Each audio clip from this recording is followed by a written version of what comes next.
Assalamualaikum warahmatullahi wabarakatuh. Halo semuanya, perkenalkan nama saya Mumun Maimunah dari Prodi Akuntansi Universitas Kuningan. Kali ini saya akan membahas mengenai perkembangan teknologi informasi dan komunikasi.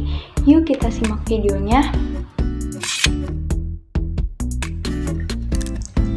Perkembangan sistem informasi yang sedemikian pesatnya telah membawa dunia memasuki era baru yang lebih cepat dari yang pernah dibayangkan sebelumnya. Laju perkembangan sistem informasi ini mempengaruhi hampir semua kegiatan, mulai dari kegiatan bekerja, bisnis, bahkan dengan kegiatan sehari-hari, manusia membutuhkan teknologi sebagai sumber informasi. Perkembangan teknologi komunikasi dan informasi di dunia. Perkembangan ini diawali pada zaman prasejarah hingga tahun 3000 sebelum Masehi. Manusia pada saat itu belum mengenal teknologi sehingga mereka berkomunikasi dengan menggunakan gambar yang diletakkan di dinding gua tempat mereka tinggal. Cara berkomunikasi mereka semakin hari semakin berkembang, yaitu mereka menggunakan bahasa isyarat dalam berkomunikasi mereka sehari-hari.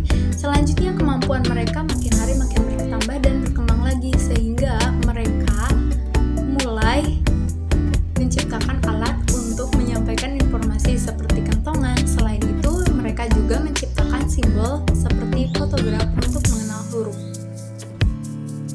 Setelah memasuki zaman prasejarah, manusia mulai memasuki zaman sejarah yang berlangsung pada tahun 3000 sebelum Masehi sampai dengan 1400 Masehi.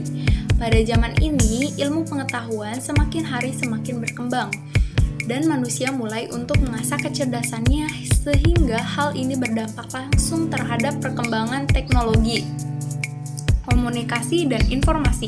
Contohnya, bangsa Mesir kuno menciptakan hieroglif berupa simbol pada tahun 2400 sebelum Masehi.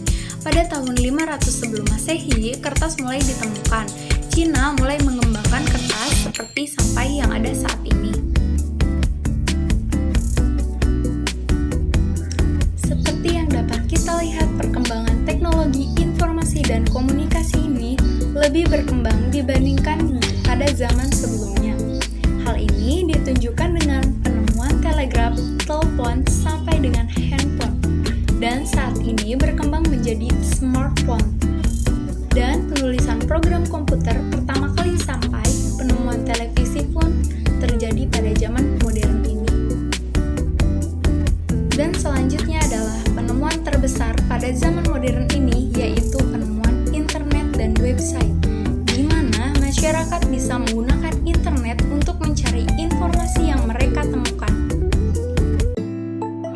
Masyarakat Indonesia sangat antusias menyambut perkembangan teknologi saat ini.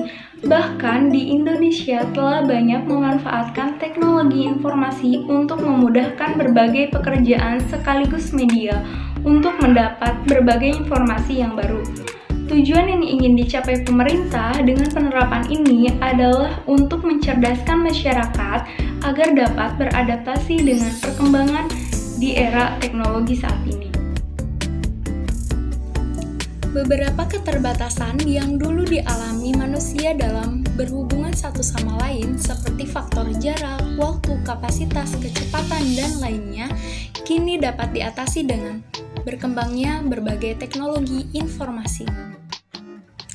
Dengan banyaknya masyarakat yang memiliki smartphone, sehingga lebih memudahkan untuk beraktivitas, berkomunikasi dengan orang lain tanpa dibatasi jarak dan waktu.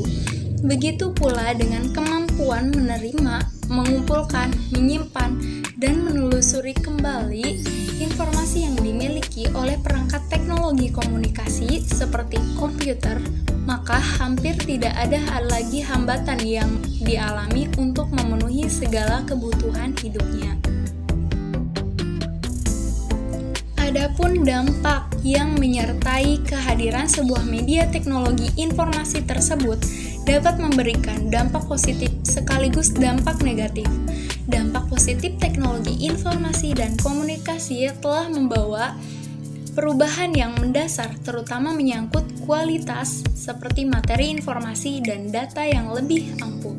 Kualitas informasi lebih besar, jangkauan sasaran semakin luas, dan arus penyebaran semakin cepat.